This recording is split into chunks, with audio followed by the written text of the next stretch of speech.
है, ना ही मादक पदार्थ है, कुछ चिकन मटन खाते हैं, ना ही हम प्राणी हिंसा करते हैं, ना ही हम उच्चा सेना का त्याग करते हैं। हम नच्च गीत वादित विसुख दस माला गंध विलेपन जो है उसका त्याग करते हैं और सभी प्रकार से जो झूठ नहीं बोलते हैं। तो यह जो बात है वह उसे पता चलेगी कि पूर्णिमा का कितना बड़ा अर्थ है। अगर हम यह अपने घर में हर पूर्णिमा के दिन अगर यह हम कहें तो सच में उस बच्चे के ऊपर कितना अच्छा परिवर्तन होगा।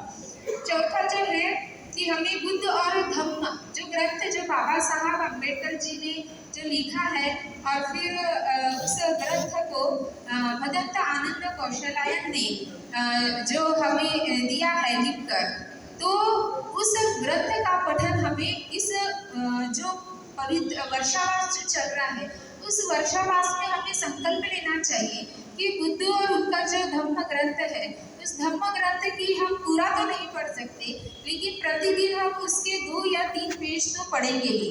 अगर 2-2 पेज भी अगर आपने उसे पढ़ना शुरू कर दिया प्रतिदिन तो निश्चित रूप से 3 महीने में आपकी पूरी पुस्तक पढ़कर हो जाती है। तो यह जो संकल्प, और एक अकेले नहीं पढ़ना है तो अपने पूरे परिवार के साथ में पढ़ना है। इससे क्या होगा कि आपका जो बाबा साहब ने लिखी गई इस जो बातें हैं वह बातें आपको पता चलेगी कि एक्चुअल में बुद्ध धर्म क्या है।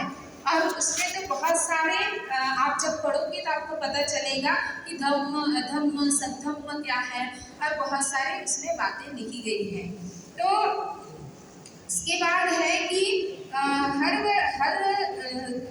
मतलब 10 दिन के लिए हमें श्रावणेर फिर लेना ही चाहिए। मतलब यहाँ पर पिछली बार शायद 10 श्रावणेर यहाँ पर आए थे।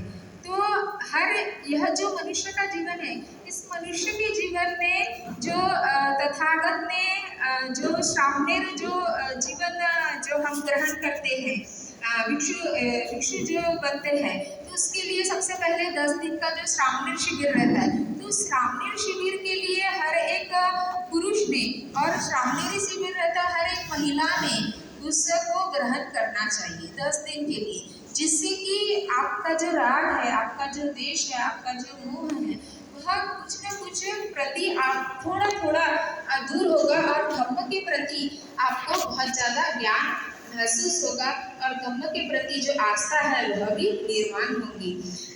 जापान, श्रीलंका और थाईलैंड में ऐसी परंपरा है कि वहाँ पर जब तक महिला और पुरुष, जब तक कि जो बच्चा है और बच्ची है, जब तक कि वह अगर श्रावणेर नहीं बनती है तब तक कि उसकी शादी नहीं होती है।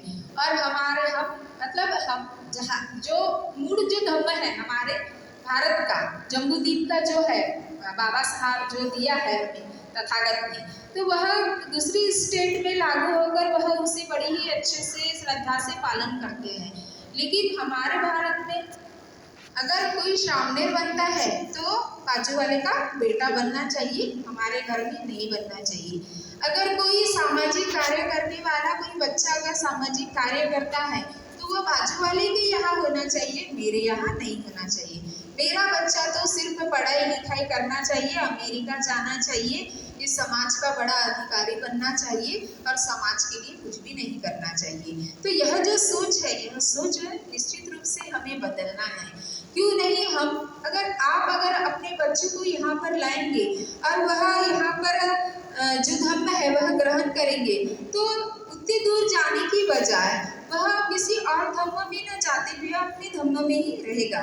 तो इसकी वजह से मुझे ऐसा लगता है कि हर एक पुरुष ने और हर एक स्त्री ने 10 दिन के लिए श्रावणेर शिविर तो कर ही लेना चाहिए, क्योंकि उसमें पता चलता है कि धम्म का एक बार तो भी कहते हैं कि मैंने भिक्षुओं के मुँह से सुना था कि एक बार तो भी इस मनुष्य जीवन में एक बार तो भी श्रावणेर लेना चाहिए, जिससे कि आप जो जीवन है मतलब कहते हैं कि अगर इस धम्म में मैं आई हूँ तो मेरी जितनी भी बीमारियाँ हैं, जितना भी मेरी तकलीफ है वह दूर होती गई है, क्योंकि मैंने ना ईर्ष्या की, मैंने ना द्वेष किया, मैंने ना राग किया, मैंने ना क्रोध किया, मैंने ना मोह किया। अगर मैं यह नहीं करूँगी, अगर मैं किसी के प्रति चुगली नहीं करूँगी, अगर मैं किसी के प्रति मोह नहीं करूँगी, अगर मैं किसी के प्रति राग नहीं करूँगी, तो इससे मेरी जो बीमारियां है वह दूर हो जाएगी, मैं स्वस्थ हो जाऊंगी। तो इसी के लिए यह जो धम्म है यह इतना अच्छा धम्म है, लेकिन हम इस धम्म को ना पढ़ते हैं, ना जीवन में उतारते हैं और नहीं कोई दूसरों को बताते हैं। तो इसकी वजह से यह जो धर्म है, यह धर्म कहीं तो भी लुप्त होने का कारण भी यही है। दूसरा है कि ध्यान साधना का हमें शिविर करना चाहिए। जो ध्यान साधना है वह 10 दिन का शिविर ओझाटोला में होता है और बहुत सारी जगह पर होता है, इगतपुरी में भी होता है, बालाघाट में भी होता है। तो 10 दिन का शिविर तो करना ही चाहिए। आपकी चित्त की एकाग्रता और खुद को खुद से जानने का जो अनुभव है यह 10 दिनों में आपको होता है, इसलिए 10 दिन का तो आपको शिविर कंपल्सरी करना ही चाहिए। धम्म के लिए अपना श्रम, जो श्रम है, जो आर्थिक है, जो समय है, टाइम, टैलेंट और ट्रेजर है, वह आपको देना ही है। अगर हम बिहार में भी जाते हैं तो खाली हाथ नहीं जाना है, ऐसा मेरा कहना है कि बिहार में भी जाते हैं तो अपने हाथ में अगरबत्ती, मोमबत्ती, पुष्प, मिठाई ऐसा कुछ लेकर जाना है। तो इससे क्या होगा कि धम्म के प्रति आपकी श्रद्धा बढ़ेगी। आप 10 रुपए का भी अगर आप बिहार में जाकर लेकर जाते हैं तो आपकी श्रद्धा बढ़ेगी। 10 रुपए बहुत ज़्यादा नहीं होते, बहुत कम ही होते हैं। तो इसीलिए एक मोमबत्ती और एक अगरबत्ती भी, एक गुलदस्ता भी या एक फूल भी आप लेकर गए तो पता चलता है कि इससे जो श्रद्धा है वह बढ़ती है। तो और कभी भी ऐसा है कि हमें अपना जो देहदान है, अब यह जो मनुष्य का जीवन मिला है, यह मनुष्य का जीवन अभी जितनी भी यहाँ पर मृत जो होते हैं, जो मरते हैं लोग, अभी मरने के बाद में वह शरीर जो है वह पूरा जल जाता है, वह किसी काम में नहीं रहता। और इसीलिए मेरा ऐसा कहना है कि हमारा जो शरीर है, हमारी जो आँखें हैं, हमारी जो किडनी है, हमारा जो गुर्दा है, तो यह अगर किसी के हम काम आ गया तो कितना अच्छा होगा। और इसलिए अपना जो शरीर है वह दान करना चाहिए, अपने शरीर के अंग दान करना चाहिए और इसीलिए अपना देह दान करना चाहिए। जिन लोगों ने अपना शरीर और अपना देह जो दान किया है उनके लिए बहुत बहुत साधुवाद। और मैं तो बहुत पहले से ही संकल्प ली हूँ कि मेरा जो पूरा शरीर है वह दान, मुझे कोई जलाएगा नहीं, बस वो मेडिकल में चले जाएगा और फिर 1 महीना तक उस बॉडी में जो रिसर्च वगैरह करते हैं उसके बाद में जो पार्ट्स है, जो अपने आँखें है, किडनी है, वो सब निकाल कर फिर वो किसी और के जो काम में आएगा। तो इससे अच्छी और क्या बात होगी, वो जलाएगा तो वो कुछ भी काम का नहीं रहेगा। तो इसीलिए यह भी हमें संकल्प लेना चाहिए। जैसे कोई कहते हैं कि हमें धम्म का नॉलेज चाहिए लेकिन हमारे पास पर्याप्त संख्या नहीं है, हमारे पास पर्याप्त ऐसी संस्थाएं नहीं है, हमारे पास ऐसे धम्माचारी नहीं है, बोधाचार्य नहीं है, फिर हम धम्म कैसे ग्रहण करें। अब इतना बड़ा तो संस्थागार है, पूरे अभी गोंदिया में इतने ही लोग हो गए क्या? नहीं, बहुत सारे लोग हैं, बहुत सारी महिलाएं हैं, पुरुष हैं, लेकिन यहाँ पर कौन आते हैं? जो श्रद्धावान है, वही हर संडे को आते हैं और वही यहीं पर आकर वह धम्म ग्रहण करते हैं। मतलब उनकी जो मानसिकता है, उनका जो नॉलेज है वह गेन हो रहा है, बढ़ रहा है। लेकिन जो घर में बैठा है और उसे कुछ भी धम्म के प्रति नॉलेज नहीं है तो उसका नॉलेज जो है वह कम मतलब कुछ भी नहीं, शून्यतम होते जाता है। और इसीलिए जो संस्थाएं हैं, उन संस्थाओं में जाकर, जैसे बिहार है, बिहार में हर संडे को कार्यक्रम होते हैं, संस्थागार में संडे असेंबली होती है, तो वहाँ पर जाकर जो धम्म के प्रति जो बातें हैं वह बातें सुनना चाहिए और धम्म ग्रहण करना चाहिए। हम जिस बौद्ध साहित्य का वाचन करते हैं, अभी बुद्ध और उनका धम्म ही हम वाचन करते हैं, लेकिन ऐसे बहुत सारे बौद्ध साहित्य है, जैसे बहुत सारी जातक कथाएं हैं, मिलिंद प्रश्न है, धम्मपद है, 21 खंड जो बाबा साहब अम्बेडकर जी ने लिखा है, तो उनका भी हमें वाचन करना चाहिए। इस वर्षावास में हमने बुद्ध और धम्म उनका वाचन किया, उसके बाद में फिर हमें मिलिंद प्रश्न लेना चाहिए, उसके बाद में फिर हमें जातक कथा या फिर धम्मपद या फिर 21 जो खंड आनंद बाबा साहब ने दिए हैं। ऐसे क्रम से अगर हम लेंगे तो हमारा नॉलेज जो है बहुत बढ़ेगा। और अगर संकल्प तो लेना ही चाहिए कि हर एक दिन में मैं 2 पेज तो पढ़ूंगी। इससे क्या होगा, आपकी पूरी किताब 3 महीने में पढ़कर कंप्लीट हो जाएगी। रोज सुबह उठकर जैसे कोई त्योहार है तो त्योहार में जैसे पूर्णिमा है, अभी हमारा पूर्णिमा है तो पूर्णिमा के दिन हम कैसे सेलिब्रेट करेंगे। तो सुबह उठकर सबसे पहले आपको आंगन साफ करना है, उसमें पानी डालना है, रंगोली डालना है और फिर उसके बाद में खाना वगैरह बनाकर आपको स्वच्छ होकर फिर अष्टसील लेना है और बिहार में जाना है, कुछ दान पुण्य का काम करना है, भिक्षु को भोजन दान देना है। मतलब आपसे जितना हो सकता है आप उतना उसे दान दीजिए। मेडिटेशन कीजिए दिन भर, या फिर मेडिटेशन नहीं होता है तो फिर आप कोई धम्म ग्रंथ पढ़िए, जिससे कि आपका नॉलेज गेन होगा और इधर उधर की जो बातें हैं वह बातें नहीं आएंगी और आपका जो अष्टशील है वह पूरी तरह पालन होगा। भिक्षु है, भिक्षु जो बनते हैं वह अपना राग द्वेष और मोह को दूर करने के लिए बनते हैं। और अगर भिक्षु आए तो उनको हमें आमंत्रित करना है, उनको भोजन देना है, उन्हें अष्ट पुरस्कार देना है, उनको चिवरदान देना है, उनको पात्रदान देना है। तो इससे क्या होगा कि अगर हम उन्हें देंगे तभी तो वह हमें हमारे धर्म को गतिशील करेंगे, तभी तो वह घर घर में जाकर धर्म का प्रचार प्रसार करेंगे। क्योंकि भिक्षु जीवन भी बहुत कठिन है। भिक्षु बनना इतना कठिन है कि सब पूरे जो सर के बाल होते हैं वो कटवाना पड़ता है, उसके बाद में जो शर्ट पैंट नहीं पहन सकते, जो नियम है उन नियमों का उन्होंने पूरी तरह पालन करना होता है। तो इतने कठिन, और जो कुटी होती है, अभी जंगल में जो भिक्षु की कुटी होती है तो कुटी में कितने सारे सांप, बिच्छू, बड़ी बड़ी जो जानवर है वह निकलते हैं।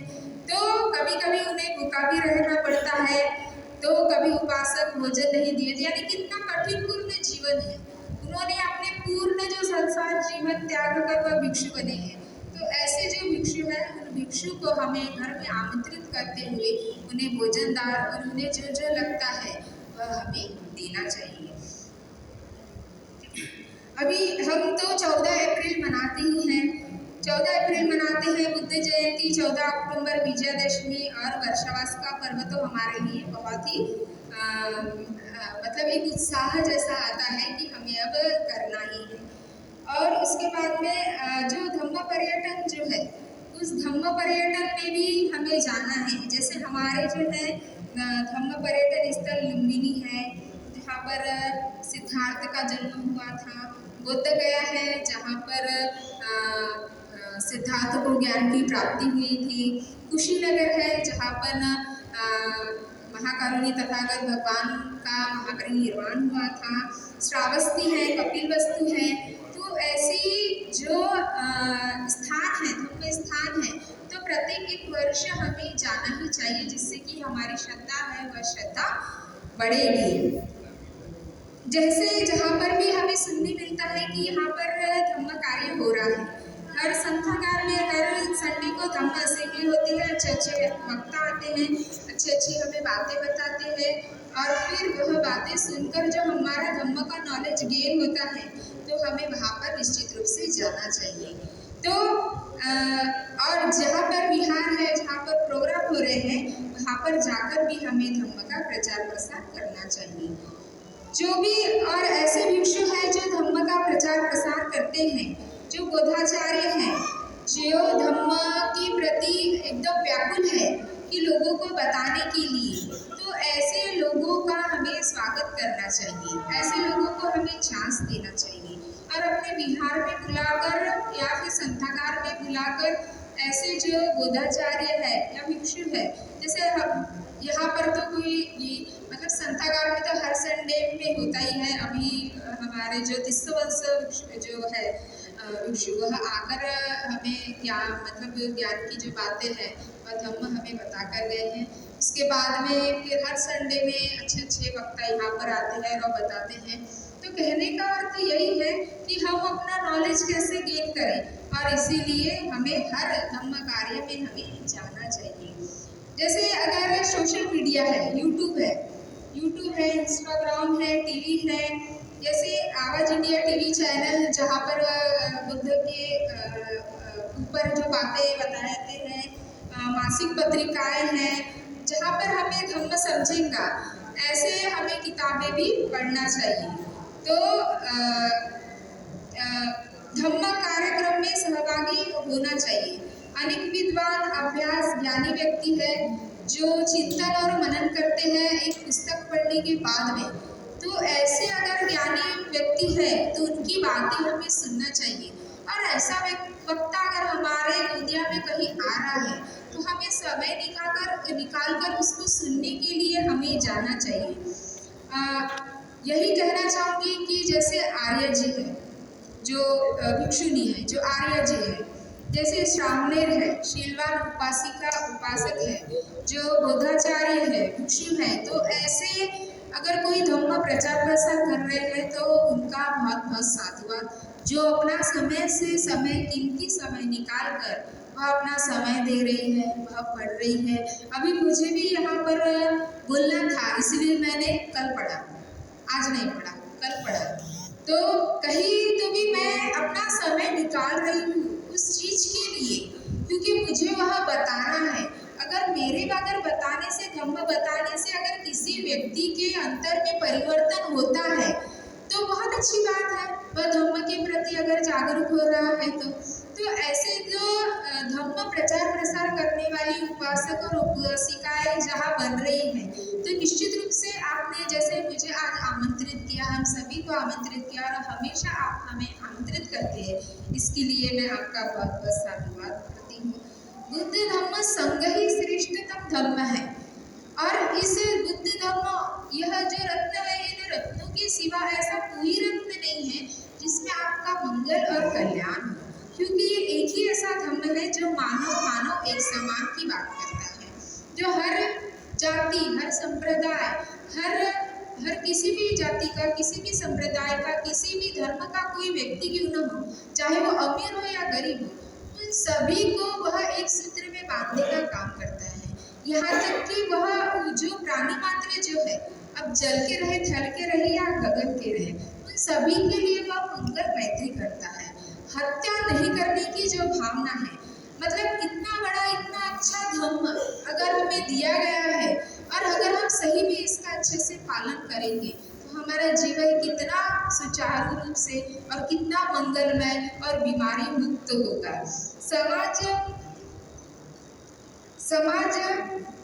समाज में काम करते हुए ऐसे बहुत सारे तकलीफ आती है जो बहुत अच्छा काम करते हैं।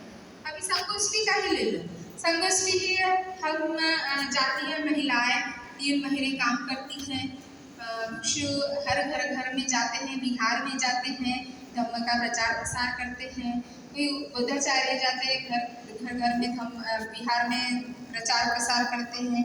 तो ऐसे बहुत सारे लोग मिलते हैं जो कहेंगे कि उनको क्या काम है, वह तो ऐसे ही घूमते रहती है, बस उन्होंने पकड़ लिया 3 महीने तक जाना है, बस लोगों को बस वही बुद्ध धम्म बताते रहते हैं, बुद्ध धम्म बताते रहते हैं, बस यही करते रहते हैं, हो गया, और इसको ऐसा उसको ऐसा बस विरोध करते रहते हैं। अभी यह जो बात है यह तो सुनना ही है, क्योंकि जब बाबा साहब ने इतना सब कुछ सुना, तो बाबा साहब तो इतने बड़े विद्वान थे, फिर भी उन्होंने कितनी तकलीफ, कितनी उन्होंने संघर्ष का सामना किया, और उसके बाद में कहीं जाकर उन्होंने हमें बुद्ध धर्म दिया और भारत का संविधान दिया। तो हम तो शुरुआत कर रहे हैं, हम तो प्रचार प्रसार कर रहे हैं, और जो निंदा करने वाले हैं, जो झगड़े लगाने वाले हैं, वो तो करेंगे ही। अगर उनको हमने सुनते हुए अगर हमने यह कार्य बंद कर दिया तो फिर इस समाज का क्या होगा, इन बच्चों का क्या होगा, जो भोली भाली जनता है, उन्हें अगर ये धम्म पता नहीं चलेगा तो कैसे होगा। और इसीलिए हमें यहाँ काम करना है। बौद्ध हम हैं, इसीलिए हमें बौद्ध दिखना भी है। तो ऐसा नहीं कि कुछ भी पहन लिए, कुछ भी आ गए, हम बौद्ध दिख नहीं रहे हैं, तो हमारी वाणी से भी हम बौद्ध दिखना चाहिए कि हम बोल भी रहे हैं। हमारे वस्त्र से हम जो परिधान करते हैं वहाँ से भी दिखना चाहिए कि हम बोलते हैं। हम जैसे अगर कहीं पर हम बोल रहे हैं, हमारे जो समाज में एक घर है बुद्धिस्ट का, तो वह अलग दिखना चाहिए कि यह बुद्धिस्ट का घर है। तो इससे क्या होगी, हमारी जो अलग पहचान बनेगी। और सभी जो 22 जो मैंने यहाँ पर सम्यक संकल्प बताए हैं, तो सभी ने यह 22 सम्यक संकल्प लेना चाहिए कि हमें यह करना ही है और हमें अपने बच्चों को और अपने घर में पत्नी को और समाज में भी यह जो धर्म है वह बताना है। कुछ थोड़ा सा 2 मिनट लेती हूँ विधि सेवा के बारे में बताने का। अभी जिला विधि सेवा प्राधिकरण